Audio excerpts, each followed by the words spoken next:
Hello, hello. I am Coach Jay. Let's get right into my class because I'm already running a minute and a half late. I always start my class with a corny dad joke, so today's is this. I didn't want to believe that my dad was stealing from his work as a road worker, but when I got home, all the signs were there. Ba-dum-bum. All right, if we can take 2 deep healing breaths in through the nose, out through the mouth, preferably with your eyes closed, but however you feel safe.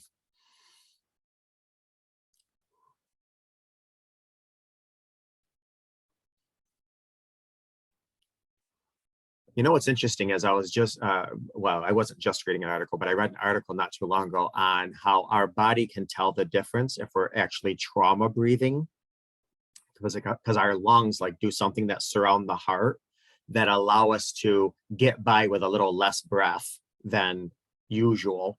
And that's because when we're in hypervigilance, we're in survival mode, we have to do what we need to do. Our body just goes on autopilot with its own breathing. Very interesting what our body can do during trauma. Anyways, today's class is how to fall back in love after infidelity. This class primarily would apply to people that are reconciling and falling back in love. But this is great information to share with somebody else or to store in your own toolbox for if you ever want to fall in love in the future again, or at the very least, fall in love with yourself. All of these methods can help with falling in love with yourself. So recovering from an affair or betrayal isn't the same thing as falling back in love, which generally doesn't happen spontaneously. You first have to renew your friendship and explore the reasons you initially liked your partner. So again, if you're not reconciling, then what are some of the reasons why you value yourself, you respect yourself, you love yourself? At some point, you'll need to renew your sexual relationship, which in itself takes time, again, if you're reconciling.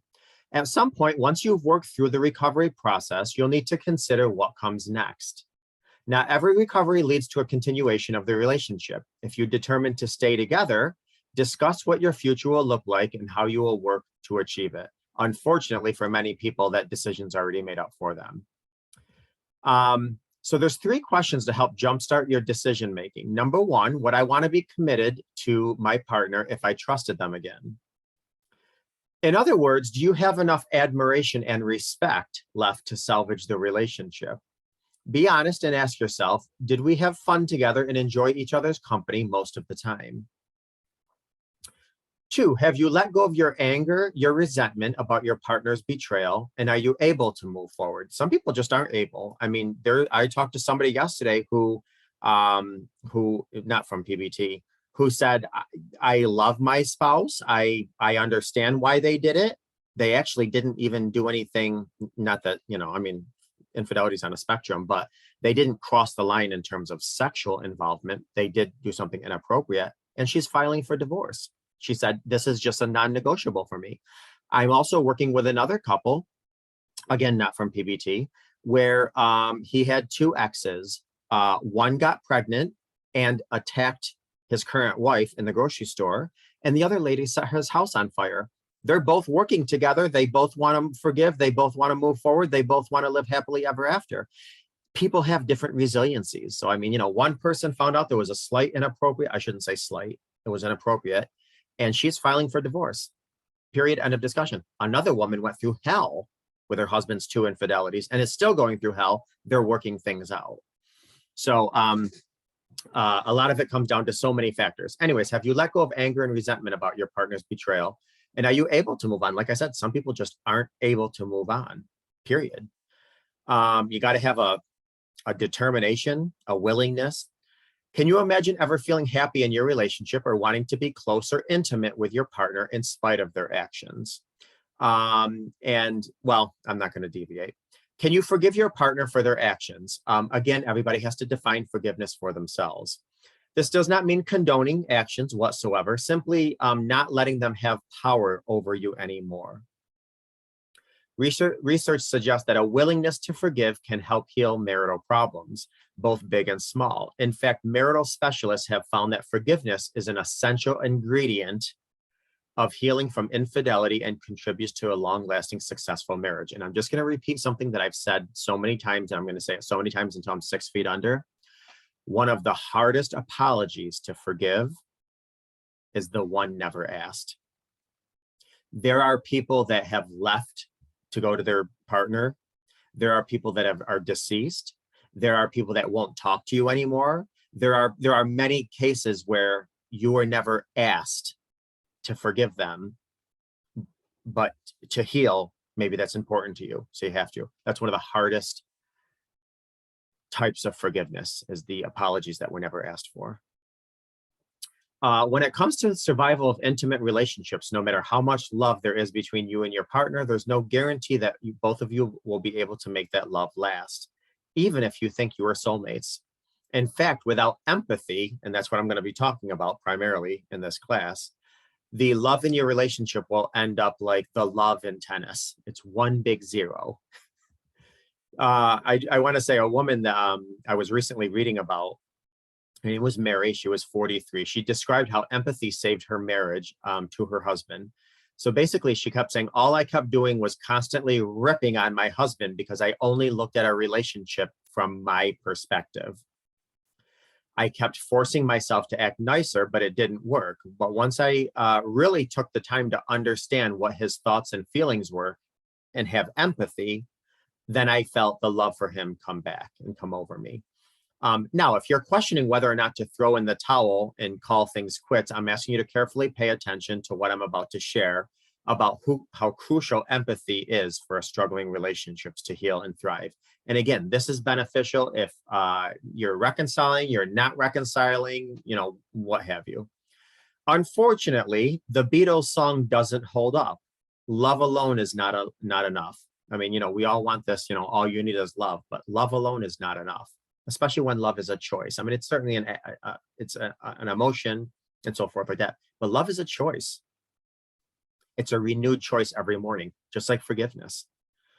Relationships and the love that supports them don't run on autopilot. The way an individual interprets and responds during conflict plays a huge role in the satisfaction of success in their relationships. You have to set your own ego aside and try to see things from your partner's perspective. This means leading with empathy. And empathy is actually the gift that keeps giving in loving relationships. And even if you don't have a loving relationship currently, empathy is the gift to keep giving yourself, because it takes you out of this mindset of constant questioning, how could I do this, and all this other stuff. Having empathy puts you it puts you actually in the driver's seat. So how do you fall back in love? Having said all this, to fall back in love, you and your partner need to learn or relearn how to truly know and understand one another. When we show empathy to our intimate partners, we say and demonstrate 3 powerful words, and that is, I understand you. You're not saying I agree with you. You're not saying I love everything you did. I'm not saying I love everything you are, every choice you made. You're just saying, I understand you as an individual. Empathy is not a sacrifice or something that drains or depletes you, because sympathy can be draining, but not empathy. Sympathy leads us to feel we must do something. Empathy empowers us by a special sense of togetherness and connection that's formed by powerful mutual shared identification for one another. So basically, when we have empathy for somebody, we try to put ourselves in their shoes. When we have sympathy for somebody, we try to put ourselves in their shoes. When we have empathy, we simply try to understand them as a collective whole being. I never had someone ever say to me, my problem is that my partner understands me too much, or I understand my partner too much. Developing empathy for a partner means really understanding what life has been like for them. It's not giving them rationalizations, justification, minimalization, excuses, zero, nothing like that at all. It's just understanding them as a whole, a collective. Empathy is not some mystical power. It's not some magic intuition or just the warm fuzzies. And make no mistake, empathy is not mind reading, but it may be the next best thing to mind reading in relationships. Because think about it, the more you understand someone, I mean, how many of you watching this or watching this in the future, it's like you can almost finish the sentence of your loved ones. I mean, you understand them that well. Now, they might have a deep, dark secret that you discover, and now you have to understand a whole new part of them. But that's a whole other thing. We've all been on the receiving end of empathy, and it feels good. Think of the teachers or the bosses or any friends or family members that you've been around. Chances are you felt like at some point they connected with you and powerfully understood you. We feel motivated when we feel understood. And if we do the understanding, we also feel powerful. We come to a clarity. We come to an understanding. We have an aha moment. Again, we're not rationalizing, justifying, excusing, minimalizing. We're simply empathizing. Our intimate partners feel motivated when they perceive that they are understood as well. Empathy, the ability to powerfully understand another person, not agree with, not like, not love, not emulate, simply to understand another person, is invaluable in every human relationship. This doesn't have to be your intimate partner. I've seen incredible positive changes occur between fathers and sons, mothers and daughters, mothers and sons, fathers and daughters, siblings, and of course, intimate partners who learn to apply this critical skill of empathizing, trying to understand the whole of a person. Empathy is the emotional glue for couples. Being able to put yourself in your partner's shoes will likely help them, help him or her see the point of view much more than arguing your point.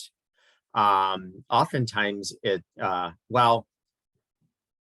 so many times, especially when it comes to arguing, people are so busy trying to defend their position, they're not even hearing what the other person's saying. So that empathy is really just on your own, trying to understand, okay, this is their past, this is their history, this is their family lineage, this is their trauma. Again, not to excuse anything whatsoever, simply to understand them as an individual, a human being.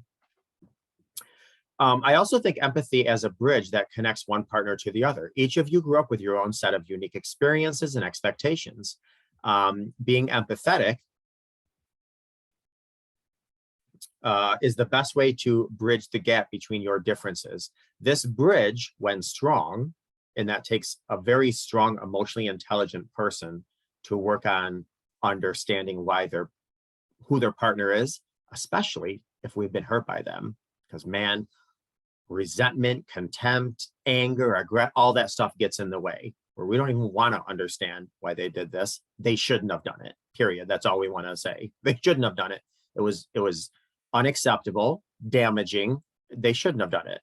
I understand everybody, okay, I'm derailing, but let's stay on track. Simply empathizing, understanding why they did something.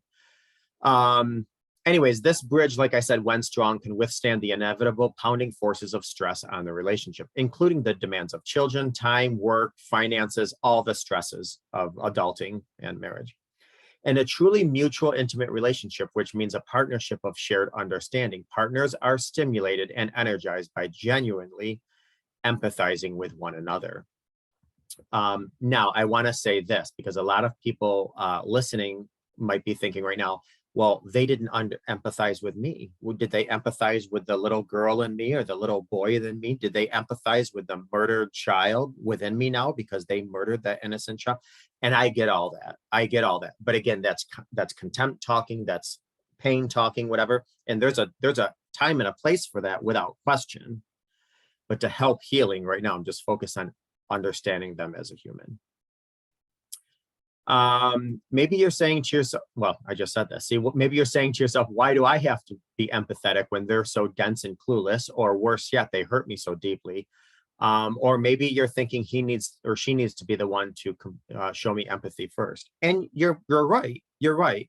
It is an individual decision as to what works and does not work for the healing and broken relationship. That said, if you seek to give your intimate relationship another chance, empathy is the express train to board if you truly hope to take a journey to bring back that love. And even if you're not in a relationship right now, can't be in a relationship, don't want to be in a relationship whatsoever, empathy definitely will help you on that path to healing.